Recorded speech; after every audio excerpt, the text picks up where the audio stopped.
Well, hey everybody, this is Peter with Tabletop Gaming Guild, and today I'm going to be doing another video for you. We have received some more Steam codes, and this one is for Roll for the Galaxy. We've just recorded a video with a couple of us playing Race for the Galaxy the other day. It's my first time ever playing either of these games, and I didn't really understand Race for the Galaxy very well through my first playthrough, but I understand it's a fairly difficult game to get into for the first time. Just a lot of different iconography and things, and here Roll for the Galaxy is a little bit the same. So rather than just diving into the game itself, I thought I would check out the tutorial, so I'm going to go ahead and show you that today. So we've got Roll for the Galaxy pulled up here in Steam, and we're going to go down here to the middle and click on Rules, and right here at the top we have Tutorial. So let's see, 1, 2, 3, 4, 8, 9, 10, 11, looks like an 11-part tutorial, but let's jump into the overview. Roll for the Galaxy is an empire building game, so again, much like Race for the Galaxy, but I'm assuming since it's Roll for the Galaxy, there's going to be dice involved rather than just cards. Through a series of rounds, each player places tiles into their space empire. This tile both costs 3 and is worth 3 victory points. Alright, so we see the 3 here. Alright, gain a Gene's green die into your cup when you place this world. Once a player has built 12 tiles, the game will end. Oh, okay. So we're shooting for 12 tiles. Or if the victory point pool is exhausted, the game will end, whichever comes first. Alright, so we see that up here blinking, 24 total victory points in the pool, so when that gets to empty or somebody places 12 tiles. Whoever has the most victory points wins. Setup. Each player begins with a unique set of tiles and workers. Oh, that's interesting. Alright, so looks like I'm beginning with at least just two tiles. This looks like just like a really long, maybe beginner tile or something. Alright, and then okay, so it's not letting me actually click on anything right now, but it's got some different things blinking here. The double tile, in your empire is your faction, and the single tile is your starting world. Click to inspect your faction. Okay, so Galactic Religion, Pilgrimage World is my beginning tile. It's a double tile here. And then Epsilon Iridiani, something like that. So let's click on it. Galactic Religion gives you a bonus for cyan workers.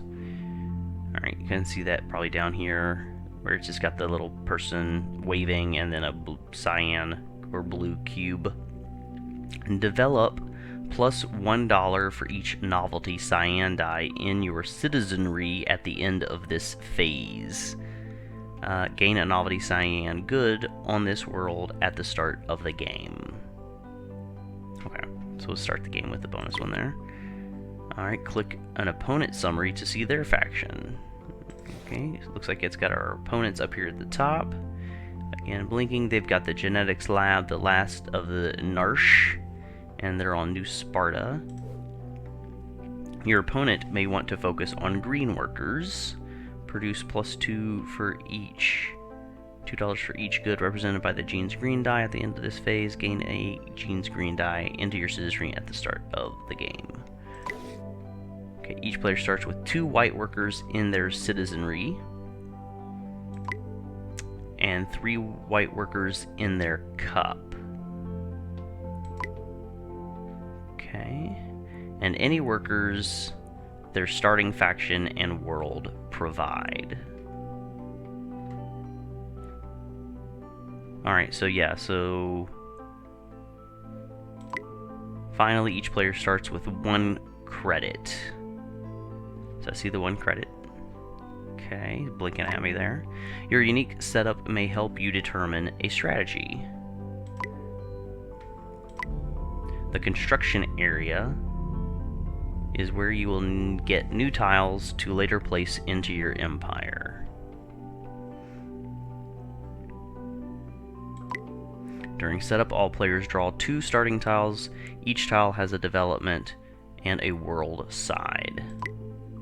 One starting tile must be assigned to the development construction zone, so that's here on the left, and the other is assigned to the world construction zone. Okay, so again, development has these like diamond shapes, and the circle shapes are the worlds. Makes sense, because the worlds are circular, and diamonds. Okay, diamonds for development. So development construction zone here on the left, world construction zone on the right. Drag the development diamond right to the world construction zone to flip it over. Oh, okay. So I'd go over here. Alright, and they flip. Click Done to commit your construction zone choices. So this has us going Operations Affinity. You may reassign one worker to become an explorer or a producer. Alien Sentinels gain $3 and an alien technology yellow die into your cup when you place this world. Tiles queued in your construction zone can later be placed in your empire. A round starts with all players rolling dice from their cups in secret. Dice represent workers. A round starts with all players rolling dice from their cups in secret. Okay. Worker assignment is how players take actions every round. Drag your workers to their matching phases. So that would be here. And then we've got two with the eyes. We've got one of those, and there. Each player locks in one phase that is guaranteed to happen.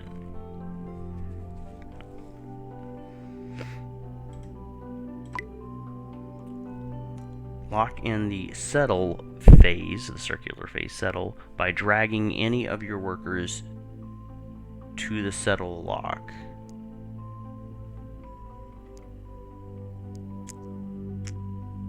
Click Done to confirm your assignments.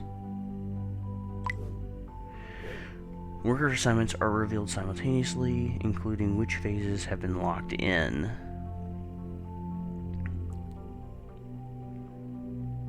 Alright, so I can see up here, kind of in the middle left, and on the middle, and on the far right, I can see the different phases that people have locked in.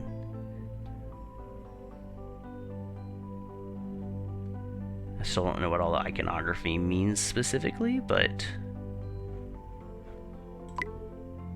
if it had been a two-player game, an additional phase is also locked in at random. You locked Settle and your opponents locked Explorer. Okay, so the eye is Explorer and the ship is Ship. Okay. During this round, all players will get to explore, then settle, then ship, because those are the things that we locked in, okay? The more workers you've assigned to explore, settle, or ship, the more actions you'll have during each of these phases. Any workers assigned to phases no one locked are returned to the cup. Okay, so they're just thrown away. We don't get to use those. Reassignment. There are a few ways to reassign workers into non-matching phases. Wilds. You can assign wild workers to any phase. Drag to assign a wild worker to any phase.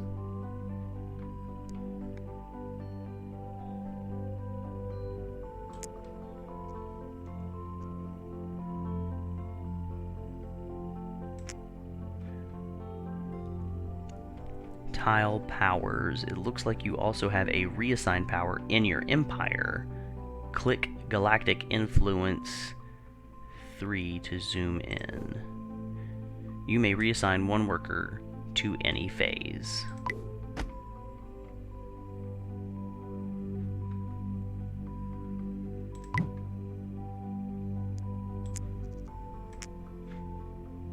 Drag an explorer to the develop phase to reassign.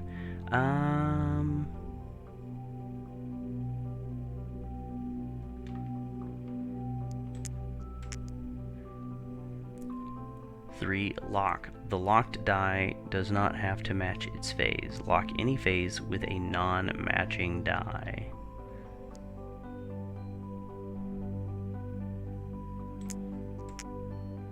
Dictate. Once per round, you can also dictate one worker to reassign another worker to a non-matching phase.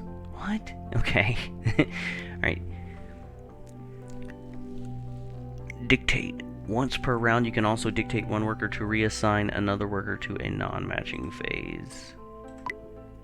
Drag any worker to the dictate zone, which I guess is this down here. Now reassign one of your workers to a mismatched phase. At the end of dice assignment, the dictated worker returns to your cup for use next turn. Otherwise, dice must match the phase to which they are assigned. So far, reassignment seems to be the thing that I didn't understand the best. I know I'm reading these things as you see them on the screen, but I'm trying to read them because I feel like I learn a little bit better by reading it out loud. And the reassignment definitely is the thing that I'm not 100% sure about after having read it just now. But explorers give you new tiles or more credits. Okay, new tiles or more credits. If the Explore phase has been locked, each Explorer can be used to either stock or scout. Okay, so stock is getting credits, scouting is getting new tiles. Drag an Explorer to stock to gain 2 credits. Later, credits can be spent to recruit more workers to your cup. The Explorer used to stock is returned to the citizenry. Workers are always returned to the citizenry after use. Scouting is used to find new tiles for construction. Drag an Explorer to scout. You started the game with some tiles. You can either keep them or abandon them to draw even more tiles. Your starting faction gives you a bonus for cyan worlds. Let's try to get some. Since runaway robots is brown, not cyan, drag it up to abandon and click draw 2. Well, here's runaway robots. Just says drag it up to abandon and click. Okay, so just drag it up and click draw 2. Okay. You always draw one more tile than the number you abandoned. Since you abandoned one tile, you drew 2 new ones. Each tile is 2-sided. Drag left or right to see each side. For each new tile, place it either in the develop or settle construction area. Remember, you're looking to settle cyan worlds. Well, so that gives me 3 cyan worlds right now. Settle all worlds require 1 fewer settler to complete, but not fewer than 1. Gray worlds require 2 fewer settlers to complete.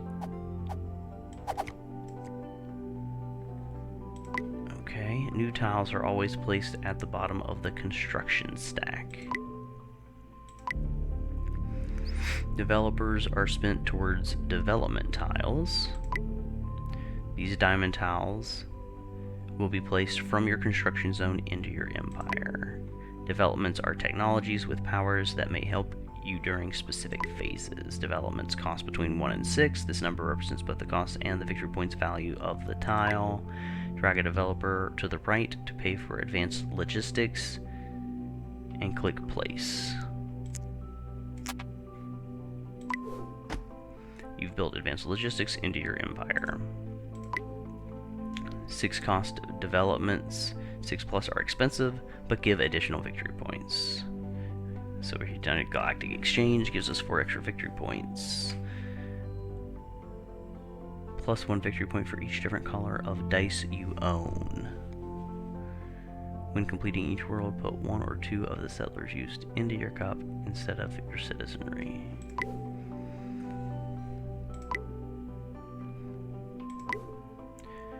Drag remaining developers toward the cost of the next development in the stack and click Done. You're out of developers for now. You can finish building Galactic Exchange on a future develop phase.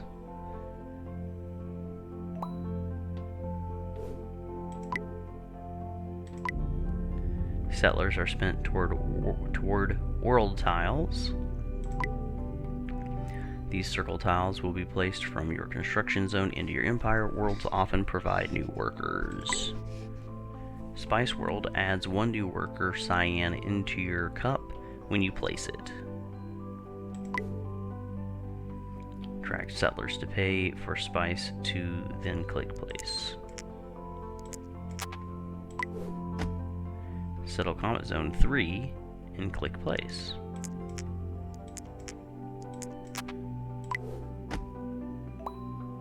Comet Zone 3 came with a good on it, more on goods soon.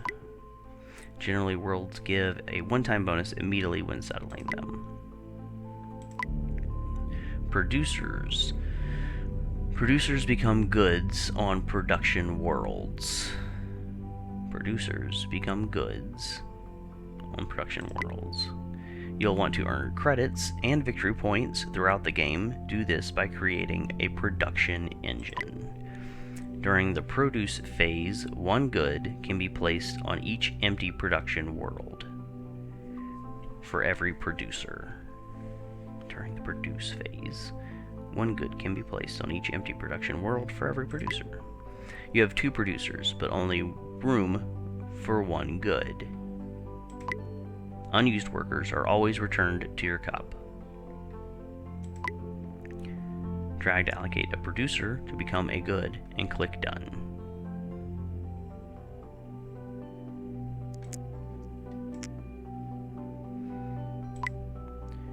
You now have 2 goods. These can be converted into victory points or credits in the ship phase. So goods can become victory points or credits in the ship phase. A shipper can trade a good for credits or consume it for points. Drag a shipper to pick up the good, cyan good, on Pilgrimage World. Drag the set to consume for victory points. Gain 1 victory point plus 1 victory point if the color cyan matches the world color, plus 1 victory point if the shipper color matches the world color. Alright, drag the set to consume victory points. Oh, no, I'm dragging them over here. You earned the maximum of 3 victory points because the shipper, cyan, and good cyan match the color of the world. Okay.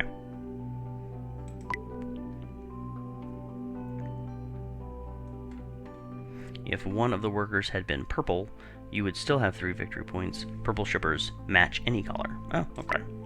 And victory points will help you win, but don't fall behind on credits. In the next round, you'll roll the workers in your cup, but your cup is a bit empty. Credits get spent to add workers from your citizenry to your cup. Trading a good yields credits. Okay, so we're going to have to make sure to get money to pay more workers. Drag a shipper to pick up the goods on Ancient Race. The good. Drag to trade it for credits. Trade yields credits based on the color of your world. Okay. You made 5 credits. Manage Empire to clean up after a round and check for victory. After completing all locked phases, clean up for a new round. Recruit workers from your citizenry by spending 1 credit for each. You must recruit as many workers as you can afford.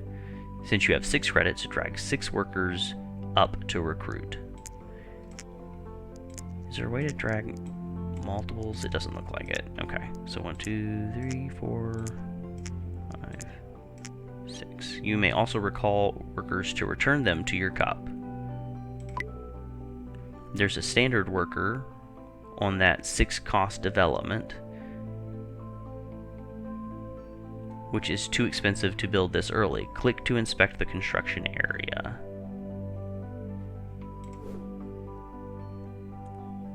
Drag the worker to recall it to your cup. You can recall your workers from anywhere other than your citizenry back to your cup during cleanup.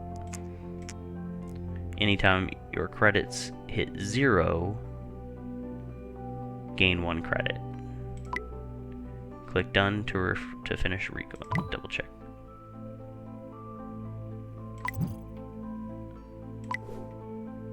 It's time to check for victory, which I'm assuming none of us are at victory yet.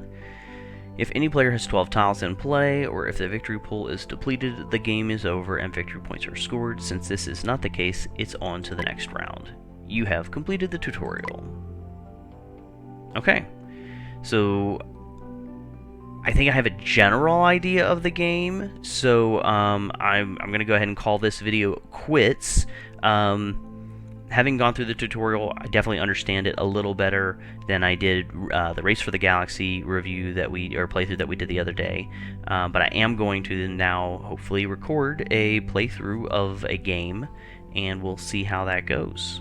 So if you've played Roll for the Galaxy and you enjoy it, or if you never have before but this looks interesting to you, let us know in the comments.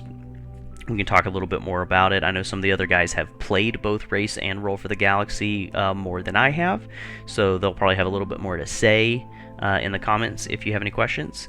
Yep, check out all the other videos that we make, and hit those like and subscribe buttons, and until we talk again, keep on playing games, everybody.